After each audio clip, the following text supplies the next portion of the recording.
വിശുദ്ധർ മാർച്ച് 1 വിശുദ്ധ ആൽബിനൂസ്. ഫ്രാൻസിലെ ഒരു പുരാതന കുടുംബത്തിലായിരുന്നു വിശുദ്ധ ആൽബിനൂസ് ജനിച്ചത്. തൻ്റെ ബാല്യത്തിൽ തന്നെ അപാരമായ ദൈവഭക്തി വിശുദ്ധൻ കാത്തുസൂക്ഷിച്ചിരുന്നു.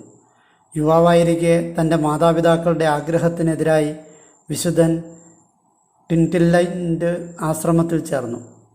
ആൽബിനൂസ് ആശ്രമ ജീവിതത്തിൻ്റെ എല്ലാ കഠിനതയും അദ്ദേഹം സ്വീകരിക്കുകയും യാതൊരു പരാതിയും കൂടാതെ എളിമയുടെ ജീവിതം നയിക്കുകയും ചെയ്തു. യേശുവിനു വേണ്ടി ജീവിക്കുക എന്നതായിരുന്നു വിശുദ്ധൻ്റെ ഉള്ളിൽ ജ്വലിച്ചുകൊണ്ടിരുന്ന ആഗ്രഹം. പ്രാർത്ഥനയോടുള്ള പരിപൂർണ അർപ്പണവും മാതൃകാപരമായ ജീവിതവും വിശുദ്ധനെ മറ്റു സന്യാസിമാരുടെ ബഹുമാനത്തിന് പാത്രമാക്കി. അദ്ദേഹത്തിന് 35 വയസ്സ് മാത്രം പ്രായമുള്ളപ്പോൾ ടിൻറ്റില്ലൻഡ് ആശ്രമ അധിപനായി വിശുദ്ധൻ നിയമിതനായി. അദ്ദേഹത്തിൻ്റെ നല്ല ഭരണത്തിന് കീഴിൽ ആ ആശ്രമം വളരെയേറെ വികസിക്കുകയും അവിടുത്തെ സന്യാസിമാർ വിശുദ്ധൻ്റെ ആധ്യാത്മികതയാൽ പരിപോഷിപ്പിക്കപ്പെടുകയും ചെയ്തു. 25 വർഷത്തോളം ആശ്രമാധിപതിയായി ചെലവഴിച്ചതിന് ശേഷം 529 ആങ്ങേഴ്സിലെ മെത്രാനായി വിശുദ്ധൻ നാമകരണം ചെയ്യപ്പെട്ടു. രാജ്യഭരണാധികാരികൾ പലപ്പോഴും വിശുദ്ധൻ്റെ അഭിപ്രായങ്ങൾ ആരാഞ്ഞിരുന്നുവെങ്കിലും അദ്ദേഹം ഒരിക്കലും തൻ്റെ എളിമ കൈവെടിഞ്ഞിരുന്നില്ല.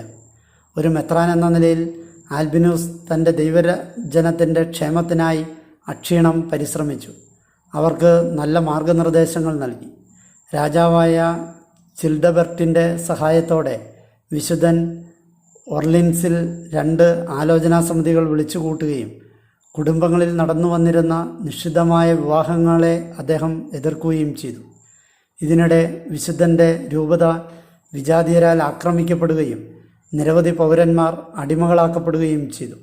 ആ സമയങ്ങളിൽ വിശുദ്ധ ആൽബിനൂസ് മോചനദ്രവ്യം നൽകി നിരവധി അടിമകളെ മോചിപ്പിക്കുകയും ദരിദ്രർക്കും രോഗികൾക്കും ഉദാരമായ സംഭാവനകൾ നൽകുകയും ചെയ്തു. നിരവധി അത്ഭുതങ്ങൾ വിശുദ്ധ ആൽബിനൂസിൻ്റെ പേരിലുണ്ട്. ഇതിൽ ഒരു ഐതിഹ്യമനുസരിച്ച് വളരെ ക്രൂരമായ പീഡനങ്ങൾക്ക് വിധേയരായി കൊണ്ടിരുന്ന ചില തടവുകാരുടെ മോചനം വിശുദ്ധന് നേടുവാൻ കഴിയാതെ വന്നപ്പോൾ വിശുദ്ധൻ ആ തടവറയുടെ മുന്നിൽ നിന്ന് പ്രാർത്ഥിക്കുകയും ഉടനെ തന്നെ ഒരു ഭയങ്കര ഉരുൾപൊട്ടൽ ഉണ്ടാവുകയും തന്മൂലം തടവറ തകർന്ന് അതിലെ തടവുകാരെല്ലാം രക്ഷപ്പെടുകയും ചെയ്തു.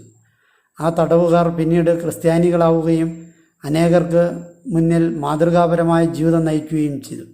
ആങ്ങേഴ്സിലെ അദ്ദേഹത്തിൻ്റെ കബറിടത്തിന് മുകളിൽ വിശുദ്ധൻ്റെ പേരിൽ വിശുദ്ധ ആൽബിനൂസ് ആശ്രമം നിർമ്മിച്ചു. ഇത് പിന്നീട് ലോകപ്രസിദ്ധമായ തീർത്ഥാടന കേന്ദ്രമായി മാറി.